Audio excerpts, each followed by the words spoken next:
माळीण गावातील भूस्खलनाच्या भीषण दुर्घटनेला आज 11 वर्ष पूर्ण झाली आहेत। 30 जुलै 2014 रोजी निसर्गाचा प्रकोप झाला आणि संपूर्ण माळीण गाव क्षणार्धात जमिनीत गडप झालं। या दुर्घटनेमध्ये 151 नागरिकांचा तर 900हून अधिक मुक्या जनावरांचा जीव गेला।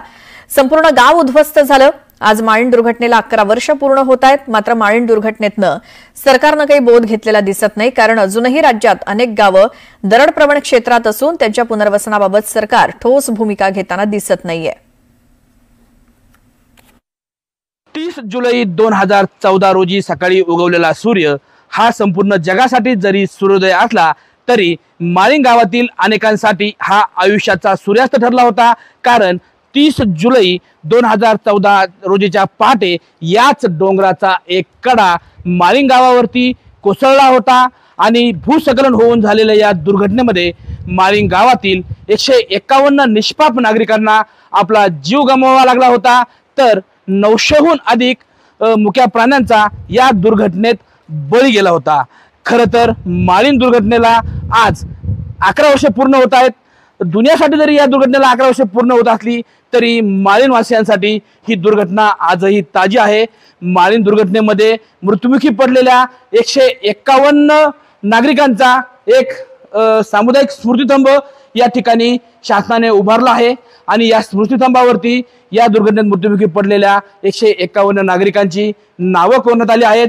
या स्मृतिस्तंभाबरोबरच जुन्या माळीणमध्ये एक स्मृतिवन उभारण्यात आले आणि या स्मृतिवनामध्ये प्रत्येक मृत्युमुखी पडलेल्या नागरिकाच्या स्मरणार्थ एक एक झाड लावण्यात आले। खरं तर ही झाडं आता भरलीत, ही झाडं आता मोठी झाली आहेत। मात्र ज्या माळीणवासियांनी या दुर्घटनेमध्ये आपले सगळे सोयरे भाऊ बहीण आई गमावली होती त्या माळीणवासियांसाठी मात्र ही दुर्घटनेचा आजही आठवण काढली तरी त्यांना अश्रू अनावर होताना पाहायला मिळत आहेत। माळीण दुर्घटना झाली, या दुर्घटनेला आता 11 वर्ष झाली आहेत। मात्र या दुर्घटनेमध्ये जे नागरिक वाचले होते त्या नागरिकांचं शासनाने याच डोंगराच्या पलीकडे पुनर्वसन केलं आहे। तर या दुर्घटनेत मृत्युमुखी पडलेलं जे माळीणवासी आहेत त्यांच्यासाठी उभारण्यात आलेला हे जे हा जो स्मृतिस्तंभ आहे किंवा हे जे स्मृतिवन आहे, या स्मृतिस्थळाला आणि स्मृतिवनाला आता मात्र पर्यटन स्थळाचं स्वरूप प्राप्त झालंय। खरं तर ज्या दुर्घटनेमध्ये काहींनी आपले सगळे सोयरे गमावले, भाऊ बहीण गमावले, कुटुंब गमावली, अशा दुर्घटनेतील जो स्मृतिस्तंभ आहे त्या स्मृतिस्तंभाचं पर्यटन स्थळ होणं ही एक दुर्दैवी बाब आहे।